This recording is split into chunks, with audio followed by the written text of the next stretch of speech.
ಕಾಂಗ್ರೆಸ್ನಲ್ಲಿ ತಾರಕಕ್ಕೇರಿದೆ power sharing fight. Delhi ನಾಯಕರ ಬಳಿ ಈಗ ದಲಿತ ಸಚಿವರ ಪರೇಡ್ ಆರಂಭ ಆಗಿದೆ.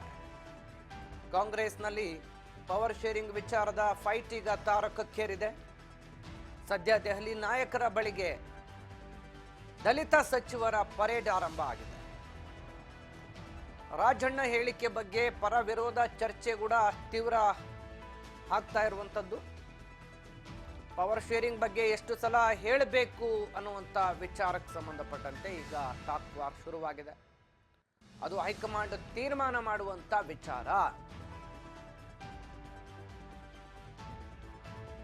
ಅವರು ಹೇಳಿದ ಹಾಗೆ ಪಾಲಿಸ್ತೇವೆ, ಹೈಕಮಾಂಡ್ ನಾಯಕರು ಅಲ್ಟಿಮೇಟ್, ಅಲ್ಲಿಂದ ಏನ್ ಸೂಚನೆ ಬರುತ್ತೆ ಅದನ್ನ ಪಾಲಿಸ್ತೇವೆ ಅಂತ ಹೇಳಿ ವಿಧಾನಸೌಧದಲ್ಲಿ ಸಿಎಂ ಸಿದ್ದರಾಮಯ್ಯನವರು ಹೇಳಿದ್ದಾರೆ.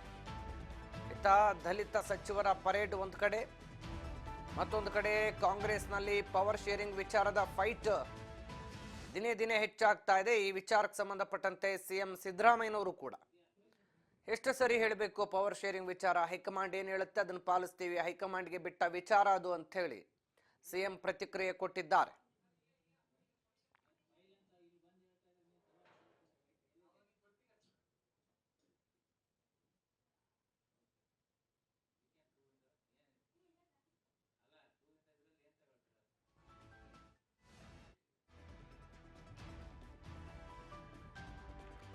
ಸದ್ಯ ಕಾಂಗ್ರೆಸ್ಸಿನಲ್ಲಿ ಪವರ್ ಶೇರಿಂಗ್ ಫೈಟ್ ವಿಚಾರಕ್ಕೆ ಸಂಬಂಧಪಟ್ಟಂತೆ ದಲಿತ ನಾಯಕರು ಕೂಡ ದೆಹಲಿ ನಾಯಕರ ಬಳಿ ಲಾಬಿಯನ್ನು ನಡೆಸ್ತಾ ಇದ್ದಾರೆ. ರಾಜಣ್ಣ ಹೇಳಿಕೆ ಬಗ್ಗೆ ಕೂಡ ಇಲ್ಲಿ ಪರ ವಿರೋಧಗಳ ಚರ್ಚೆ ತೀವ್ರತೆಯನ್ನು ಪಡೆದುಕೊಳ್ತಾ ಇದೆ. ಪವರ್ ಶೇರಿಂಗ್ ಬಗ್ಗೆ ಎಷ್ಟು ಸಲ ಹೇಳಬೇಕು, ಅದು ಹೈಕಮಾಂಡ್ ತೆಗೆದುಕೊಳ್ಳುವಂತ ನಿರ್ಧಾರ ಅಂತ ಸಿಎಂ ಸಿದ್ದರಾಮಯ್ಯನವರು ಹೇಳಿದ್ದಾರೆ. ಹೈಕಮಾಂಡ್ ಏನ್ ಹೇಳುತ್ತೋ ಅದನ್ನ ನಾವು ಪಾಲಿಸ್ತೇವೆ, ಹೈಕಮಾಂಡ್ ತೀರ್ಮಾನ ಎಲ್ಲರಿಗೂ ಕೂಡ ಅನ್ವಯ ಆಗುತ್ತೆ.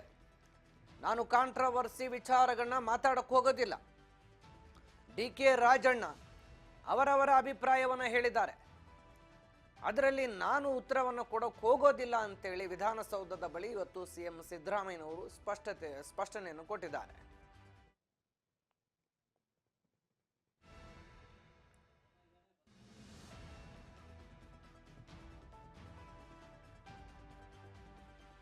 ಸಾಕಷ್ಟು ದೊಡ್ಡ ಮಟ್ಟದಲ್ಲಿ ಈಗಾಗಲೇ ಪವರ್ ಶೇರಿಂಗ್ ವಿಚಾರ ಅನ್ನುವಂಥದ್ದು ಕಾಂಗ್ರೆಸ್ ಪಾಳೆಯದ ಆಂತರಿಕವಾಗಿ ಬಹಳ ದೊಡ್ಡ ಮಟ್ಟದ ನಾಯಕರ ನಡುವಿನ ಕೆಸರೆರಚಾಟಕ್ಕೆ ಕಾರಣವಾಗ್ತಾ ಇದೆ. ಪ್ರತಿಯೊಂದು ಹೇಳಿಕೆಗಳಿಗೆ ತಿರುಗೇಟನ್ನು ಕೊಡಲಾಗ್ತಾ ಇದೆ. ರಾಜಣ್ಣ ಮತ್ತು ಡಿ.ಕೆ. ಶಿವಕುಮಾರ್ ನಡುವೆ ಈ ವಿಚಾರ ಬಹಳ ದೊಡ್ಡ ಮಟ್ಟದಲ್ಲಿ ಚರ್ಚೆಗೆ ಗ್ರಾಸವಾಗ್ತಾ ಇದೆ. ದೆಹಲಿ ನಾಯಕರು ಎಷ್ಟೇ ಸಾರಿ ಕೂಡ ಸಿಎಂ ವಿಚಾರದಲ್ಲಿ ಯಾರು ಮಾತನಾಡಕೂಡದು ಅನ್ನುವಂಥ ವಿಚಾರಗಳನ್ನು ಹೇಳಿದ್ರು, ರಾಜ್ಯದಲ್ಲಿ ಮಾತ್ರ ಸಿಎಂ ಕುರ್ಚಿ ವಿಚಾರಕ್ಕೆ ಸಂಬಂಧಪಟ್ಟಂತೆ ಮಾತನಾಡುವಂಥ ದಾಟಿ ಮತ್ತು ಮಾತನಾಡುವಂಥ ವಿಧಾನ ಬಹಳ ತೀವ್ರತೆಯನ್ನು ಪಡೆದುಕೊಳ್ತಾ ಇದೆ. ನಿಷ್ಠೂರ ಕಠೋರ ಮಾತುಗಳ ಮೂಲಕವೇ ಈಗ ಸಿಎಂ ವಿಚಾರದಲ್ಲಿ ರಾಜ್ಯದಲ್ಲಿ ಹೇಳಿಕೆಗಳು ಕೂಡ ಹೊರಹೊಮ್ತಾ ಇವೆ. ಎರಡು ಬಣಗಳ ನಡುವೆ ಸಿಎಂ ಕುರ್ಚಿಯ ಫೈಟ್ ಅನ್ನುವಂಥದ್ದು ಬಹಳ ದೊಡ್ಡ ಮಟ್ಟದಲ್ಲೇ ನಡೀತಾ ಇದೆ ಅನ್ನೋದಕ್ಕೆ ಈ ಹೇಳಿಕೆಗಳು ಹಲವು ಸಾಕ್ಷಿಗಳನ್ನು ಕೊಡ್ತಾ ಇದ್ದಾವೆ. ಇನ್ನು ಇಂತಹ ವಿಚಾರಗಳಿಗೆ ನಾನೇನು ಪ್ರತಿಕ್ರಿಯೆ ಕೊಡೋದಿಲ್ಲ, ನಮ್ಮಲ್ಲಿ ಹೈಕಮಾಂಡ್ ತೆಗೆದುಕೊಳ್ತಕ್ಕಂಥ ನಿರ್ಧಾರಕ್ಕೆ ನಾವೆಲ್ಲರೂ ಬದ್ಧರಾಗಿರ್ತೀವಿ, ಹೈಕಮಾಂಡ್ ನಿರ್ಣಯ ಎಲ್ಲರಿಗೂ ಅನ್ವಯ ಆಗುತ್ತೆ ಅಂತ ಸಿಎಂ ಸಿದ್ದರಾಮಯ್ಯನವರು ಸದ್ಯಕ್ಕೆ ಇವತ್ತು ಡಿ.ಕೆ.ಶಿ ಮತ್ತು ರಾಜಣ್ಣ ನಡುವೆ ನಡೀತಕ್ಕಂಥ ಹೇಳಿಕೆ ಪ್ರತಿ ಹೇಳಿಕೆಗಳಿಗೆ ಉತ್ತರವನ್ನ ನೀಡಿರುವಂಥದ್ದು.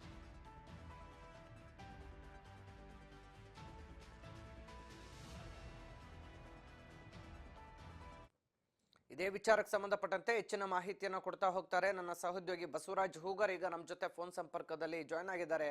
ಬಸವರಾಜ್ ಹೂಗಾರ್, ಒಂದ್ ಕಡೆ ಸಿಎಂ ವಿಚಾರದಲ್ಲಿ ಯಾರು ಮಾತನಾಡಕೂಡದು, ಬಾಯಿ ಮುಚ್ಕೊಂಡು ಇರಬೇಕು ಅಂತೇಳಿ ಎಐಸಿಸಿ ಅಧ್ಯಕ್ಷರು ಕಡಾಖಂಡಿತವಾಗಿ ವಾರ್ನಿಂಗ್ ಕೊಟ್ಟಿದ್ರು ಕೂಡ ಆ ವಿಚಾರದ ಹೇಳಿಕೆಗಳೇನಿದೆ ಈಗ ವೈಯಕ್ತಿಕ ಟೀಕೆಗಳನ್ನ ಮಾಡುವಂತ ಹಂತಕ್ಕೆ ರಾಜಣ್ಣ ಅವರು ಹಾಗೂ ಡಿ.ಕೆ. ಶಿವಕುಮಾರ್ ಅವರು ಬಂದು ನಿಂತಿದ್ದಾರೆ.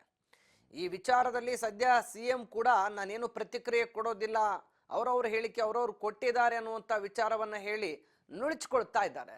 ಸೊ ಈ ಇಬ್ಬರು ನಾಯಕರ ಈ ಹೇಳಿಕೆಗಳು ಮುಂದಿನ ಕಾಂಗ್ರೆಸ್ ಪಾಳ್ಯದಲ್ಲಿ ಏನೆಲ್ಲ ಗೊಂದಲಗಳನ್ನು ಉಂಟು ಮಾಡಬಹುದು ಅಂತೀರಿ ಬಸವರಾಜ್? ವಿಜಯ ಭಾಸ್ಕರ್, ಈಗಾಗಲೇ ಕಾಂಗ್ರೆಸ್ ಪಾಳ್ಯದಲ್ಲಿ ಒಂದು ಪರ ವಿರೋಧಗಳು ಕೂಡ ವ್ಯಕ್ತವಾದಂತಹ ಸಂದರ್ಭದಲ್ಲಿ ಎಐಸಿಸಿ ಅಧ್ಯಕ್ಷರಾಗಿರ್ತಕ್ಕಂಥ ಮಲ್ಲಿಕಾರ್ಜುನ್ ಖರ್ಗೆ ಅವರು ಕೂಡ ರಾಜ್ಯ ಕಾಂಗ್ರೆಸ್ ನಾಯಕರಿಗೆ ಒಂದಿಷ್ಟು ಕಟ್ಟುನಿಟ್ಟಿನ ಸೂಚನೆ ಕೊಟ್ಟಿದ್ರು. ಯಾರು ಕೂಡ ಸಿಎಂ ಪೂರ್ಣಾವಧಿ ಆಗಿರ್ಬೋದು ಅಥವಾ ಅಧಿಕಾರ ಹಂಚಿಕೆ ವಿಚಾರ ಆಗಿರ್ಬೋದು, ಕೆಪಿಸಿಸಿ ಅಧ್ಯಕ್ಷರ ಬದಲಾವಣೆ ಆಗಿರ್ಬೋದು, ಈ ಯಾವ ವಿಚಾರಗಳನ್ನು ಕೂಡ ಬಹಿರಂಗವಾಗಿ ಹೇಳಿಕೆ ಕೊಡುವಂತಿಲ್ಲ ಅಥವಾ ಅದನ್ನ ಪ್ರಸ್ತಾಪ ಮಾಡುವಂತಿಲ್ಲ. ಏನೇ ಇದ್ರೂ ಸಹಿತ ಅದನ್ನ ನಾವು ನೋಡ್ಕೊಳ್ತೀನಿ, ಮತ್ತೆ ರಾಹುಲ್ ಗಾಂಧಿ ಅವರು ನೋಡ್ಕೊಳ್ತಾರೆ, ಹೈಕಮಾಂಡ್ ಎಲ್ಲವೂ ಕೂಡ ನೋಡ್ಕೊಳ್ಳುತ್ತೆ ಅನ್ನುವಂತ ಮಾತನ್ನು ಕೂಡ ಹೇಳಿದ್ರು. ಅದಾದ ಬೆನ್ನಲ್ಲಿಯೂ ಕೂಡ ಕೆಲವೊಂದಿಷ್ಟು ದಿನಗಳ ಕಾಲ ಮೌನವಾಗಿರ್ತಕ್ಕಂಥ ಕಾಂಗ್ರೆಸ್ ಪಕ್ಷದ ನಾಯಕರು ಮತ್ತೆ ಈ ಒಂದು ಪವರ್ ಶೇರಿಂಗ್ ವಿಚಾರ ಆಗಿರ್ಬೋದು, ಕೆಪಿಸಿಸಿ ಅಧ್ಯಕ್ಷರ ಬದಲಾವಣೆ ಆಗಿರ್ಬೋದು, ಈ ಒಂದು ವಿಚಾರಕ್ಕೆ ಸಂಬಂಧಪಟ್ಟಂತೆ ಮತ್ತೆ ಬಹಿರಂಗವಾಗಿರ್ತಕ್ಕಂಥ ಹೇಳಿಕೆಗಳನ್ನು ಕೊಡುವ ಮುಖಾಂತರ ಮತ್ತೆ ಸಿಎಂ ಸಿದ್ದರಾಮಯ್ಯ ಪರ ಬ್ಯಾಟಿಂಗ್ ಬೀಸುವ ಮುಖಾಂತರ ಡಿ.ಕೆ. ಶಿವಕುಮಾರ್ ಅವರ ವಿರುದ್ಧ ಕೂಡ ವಾಗ್ದಾಳಿ ನಡೆಸುವಂತದ್ದನ್ನು ಕೂಡ ಸಚಿವರಾಗಿರ್ತಕ್ಕಂಥ ಕೆ.ಎನ್. ರಾಜಣ್ಣವರು ಕೂಡ ಮಾಡಿರ್ತಕ್ಕಂಥದ್ದು. ಇವೆಲ್ಲಾ ವಿಚಾರಗಳ ಸಂಬಂಧಪಟ್ಟಂತೆ ಇವತ್ತು ಸಿಎಂ ಸಿದ್ದರಾಮಯ್ಯವರು ಕೂಡ ಪ್ರತಿಕ್ರಿಯೆ ಒಂದು ಕೇಳಿದಂತ ಸಂದರ್ಭದಲ್ಲಿ ಡಿ.ಕೆ. ಶಿವಕುಮಾರ್ ಅವರು ಮತ್ತೆ ಕೆ.ಎನ್. ರಾಜಣ್ಣ ಅವರ ನಡುವೆ ನಡೆದಿರ್ತಕ್ಕಂಥ ವಾಗ್ವಾದಗಳು, ಹೇಳಿಕೆಗಳು, ಅವರ ವೈಯಕ್ತಿಕ ಹೇಳಿಕೆಗಳು. ಹಾಗಾಗಿ ಅದ್ರ ಬಗ್ಗೆ ನಾನು ಯಾವುದೇ ಕಾರಣ ಕೂಡ ಮಾತಾಡಲ್ಲ. ಈ ಒಂದು ಸಿಎಂ ಪೂರ್ಣಾವಧಿ ಅಥವಾ ಅಧಿಕಾರ ಹಂಚಿಕೆ ವಿಚಾರಕ್ಕೆ ಸಂಬಂಧಪಟ್ಟಂತೆ ಅದು ನಾನು ಎಷ್ಟು ಬಾರಿ ಕೂಡ ನಿಮಗೆ ಹೇಳ್ತೇನೆ, ಅದು ಹೈಕಮಾಂಡ್ ನಾಯಕರ ನಿರ್ಧಾರದಂತೆ ನಾನು ನಡೆದುಕೊಳ್ತೇನೆ. ಹೈಕಮಾಂಡ್ ಏನ್ ಹೇಳುತ್ತೋ ಅದೇ ಫೈನಲ್. ಹಾಗಾಗಿ ಯಾವುದೇ ಕಾರಣಕ್ಕೂ ಕೂಡ ಬೇರೆ ಬೇರೆ ವಿಚಾರಗಳಿಗೆ ನಾನು ಮನ್ನಣೆ ಕೊಡೋದಿಲ್ಲ. ಆದ್ರೆ ಹೈಕಮಾಂಡ್ ನಾಯಕರು ಏನ್ ಹೇಳ್ತಾರೋ ಅದಕ್ಕೆ ನಾವು ಬದ್ಧನಾಗಿದ್ದೇನೆ ಅನ್ನುವಂತ ಮಾತನ್ನು ಕೂಡ ಇವತ್ತು ಸಿಎಂ ಸಿದ್ದರಾಮಯ್ಯ ಹೇಳಿರುವಂತದ್ದು. ಆದ್ರೆ ಒಂದ್ ಕಡೆ ಡಿ.ಕೆ. ಶಿವಕುಮಾರ್ ಅವರ ಕೆಲವೊಂದಿಷ್ಟು ಹೇಳಿಕೆಗಳು ಅಂದ್ರೆ ಸಿಎಂ ಅವರ ಹೆಸರು ಹೇಳ್ಕೊಂಡು ದುರುಪಯೋಗ ಮಾಡ್ಕೊಳ್ಳೋದು ಬೇಡ, ಅಥವಾ ಕಾಂಗ್ರೆಸ್ ಪಕ್ಷ 2 ಬಾರಿ ಅವರಿಗೆ ಸಿಎಂ ಆಗುವಂತ ಅವಕಾಶ ಕೊಟ್ಟಿದೆ ಅನ್ನುವಂತ ಹೇಳಿಕೆ ಆಗಿರ್ಬೋದು. ಇತ್ತ ಕೆ.ಎನ್. ರಾಜಣ್ಣ ಅವರು ಕೂಡ ಕೆಪಿಸಿಸಿ ಅಧ್ಯಕ್ಷರಂದ್ರೆ ದೊಡ್ಡ ಹುದ್ದೆನಾ ಅನ್ನುವಂಥದ್ದು, ನಾನು ಕೂಡ 50 ವರ್ಷ ಅಂದ್ರೆ 30 ವರ್ಷ ರಾಜಕೀಯ ಜೀವನದಲ್ಲಿ ಕಾಂಗ್ರೆಸ್ ಪಕ್ಷದಲ್ಲಿ ಕೆಲಸ ಮಾಡಿದ್ದೇನೆ, ನನಗೇನು ಬುದ್ಧಿ ಹೇಳೋದು ಬೇಡ ಅನ್ನುವಂಥದ್ದು. ಮತ್ತೆ ಸದಾಶಿವನಗರದಲ್ಲಿ ಅವ್ರ ಹೆಸರು ಹೇಳ್ಕೊಂಡು ನಾನೇ 4 ಮನೆ ಮಾಡ್ಕೊಂಡಿದ್ದೇನೆ ಅನ್ನುವಂಥದ್ದಾಗಿರ್ಬೋದು. ಇವ್ಯಾವ ಹೇಳಿಕೆಗೂ ಕೂಡ ಸಿಎಂ ಸಿದ್ದರಾಮಯ್ಯ ಅವರು ಮೌನವನ್ನ ವಹಿಸಿರ್ತಕ್ಕಂಥದ್ದು. ವಿಜಯ ಭಾಸ್ಕರ್.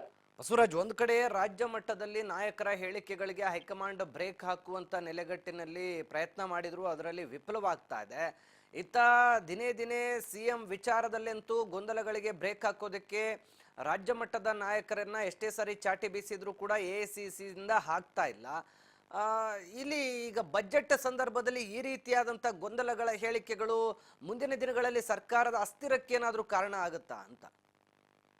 ವಿಜಯ ಭಾಸ್ಕರ್, ಒಂದ್ ಕಡೆ ಸರ್ಕಾರ ಮುನ್ನಡೀತಾ ಇದೆ. ಈ ಒಂದು ಸಂದರ್ಭದಲ್ಲಿ ಕೆಲವೊಂದಿಷ್ಟು ಅಧಿಕಾರ ಹಂಚಿಕೆ ವಿಚಾರಕ್ಕೆ ಸಂಬಂಧಪಟ್ಟಂತೆ ಪರ ವಿರೋಧಗಳು ವ್ಯಕ್ತವಾದಂತ ರೀತಿಯಲ್ಲಿ ಅದು ಪಕ್ಷದ ಮೇಲೆ ಕೂಡ ಹೊಡೆತ ಬೀಳುವಂಥದ್ದು, ಮತ್ತೆ ಪಕ್ಷದ ಕಾರ್ಯಕರ್ತರ ಮೇಲೂ ಕೂಡ ಹೊಡೆತ ಬೀಳುವಂತ ಎಲ್ಲ ಸಾಧ್ಯತೆ ಇದೆ. ಈ ನಡುವೆ ಸರ್ಕಾರವನ್ನ ನಿಭಾಯಿಸತಕ್ಕಂತ ಸಚಿವರುಗಳು ಕೂಡ ಅವ್ರದೇ ಆಗಿರ್ತಕ್ಕಂಥ ವರ್ಚಸ್ಸನ್ನ ಒಂದು ಹೆಚ್ಚಿಸಿಕೊಳ್ಳಿಕ್ಕೆ ಅಥವಾ ಅವ್ರದೇ ಆಗಿರ್ತಕ್ಕಂಥ ಪ್ರತಿಷ್ಠೆಯ ಕಣವಾಗಿ ಇಲ್ಲಿ ವಾಗ್ವಾದಗಳನ್ನ ಮಾಡೋದ್ರಿಂದ ಸರ್ಕಾರದ ಮೇಲೂ ಕೂಡ ಪರಿಣಾಮ ಬೀರುವಂತ ಎಲ್ಲ ಸಾಧ್ಯತೆ ಇರುವಂತದ್ದು. ಹಾಗಾಗಿ ಸರ್ಕಾರದ ಮೇಲೆ ಪರಿಣಾಮ ಬೀರೋದು ಆಡಳಿತದ ವೈಫಲ್ಯ ಅಂತಕ್ಕಂಥದ್ದು ಕೂಡ ಎದ್ದು ತೋರುತ್ತೆ. ಇದರಿಂದ ವಿಪಕ್ಷಗಳಿಗೆ ಇವರೇ ಒಂದು ದೊಡ್ಡ ಅಸ್ತ್ರ ಕೊಟ್ಟಂತಾಗುತ್ತೆ. ಸೊ ಆ ಒಂದು ಹಿನ್ನೆಲೆಯಲ್ಲಿ ಮುಂಬರ್ತಕ್ಕಂಥ ಸ್ಥಳೀಯ ಮಟ್ಟದ ಚುನಾವಣೆಗಳು ಕೂಡ ಇದು ಎಫೆಕ್ಟ್ ಆಗುವಂತ ಸಾಧ್ಯತೆ ಇದೆ.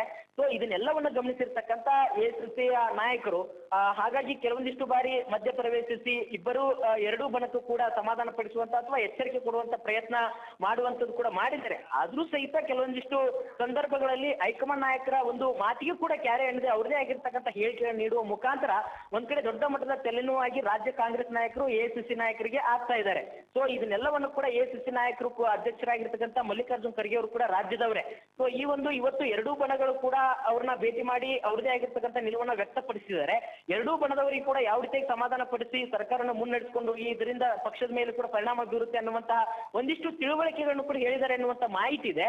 ಇದನ್ನ ಯಾವ ರೀತಿಯಾಗಿ ಎರಡೂ ಬಣಗಳು ತಿಳಿದುಕೊಂಡು ಇನ್ನು ಮುಂದೆ ಆದ್ರೂ ಅವರು ಮೌನ ವಹಿಸ್ತಾರ ಅಥವಾ ಎಐಸಿಸಿ ನಾಯಕರು ಇದಕ್ಕೆ ಏನಾದ್ರೂ ತಾರ್ಕಿಕ ಅಂತ್ಯವನ್ನು ಹೂಡ್ತಾರ ಅನ್ನುವಂಥದ್ದು ಕಾದಷ್ಟೇ ನೋಡ್ಬೇಕಾಗಿದೆ. Vijay. Okay, thank you Basavaraj ತಮ್ಮೆಲ್ಲ ಮಾಹಿತಿಗಾಗಿ. ಸದ್ಯಕ್ಕಂತೂ ರಾಜ್ಯದಲ್ಲಿ ಇಬ್ರು ನಾಯಕರ ನಡುವಿನ ಈ ವಾಕ್ ಸಮರ ಯಾವ ಹಂತಕ್ಕೆ ಹೋಗಿ ತಲುಪುತ್ತೆ ಅನ್ನೋದನ್ನ ಕಾದು ನೋಡಬೇಕು. ಒಂದು ಕಡೆ ಇಬ್ಬರು ನಾಯಕರ ಬಣದ ನಾಯಕರು ಕೊಡ್ತಕ್ಕಂಥ ಹೇಳಿಕೆಗಳು ರಾಜ್ಯ ರಾಜಕೀಯದ ಮೇಲೂ ಕೂಡ ರಾಜ್ಯ ಸರ್ಕಾರದ ಮೇಲೂ ಕೂಡ ಒಂದು ರೀತಿ ಆಡಳಿತ ವೈಫಲ್ಯಕ್ಕೆ ಕಾರಣವನ್ನು ಬೀರುವಂಥ ಸಾಧ್ಯತೆಗಳು ಕಂಡು ಬರ್ತಾ ಇದೆ.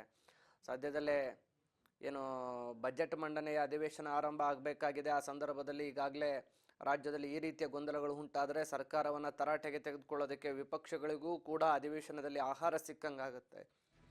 ಎಲ್ಲ ಬೆಳವಣಿಗೆಗಳು ಸದ್ಯಕ್ಕೆ ಕಾಂಗ್ರೆಸ್ ಪಾಳಯದಲ್ಲಿ ಹಲವು ರೀತಿಯ ಚರ್ಚೆಗೆ ಕಾರಣವಾಗ್ತಾ ಇದೆ.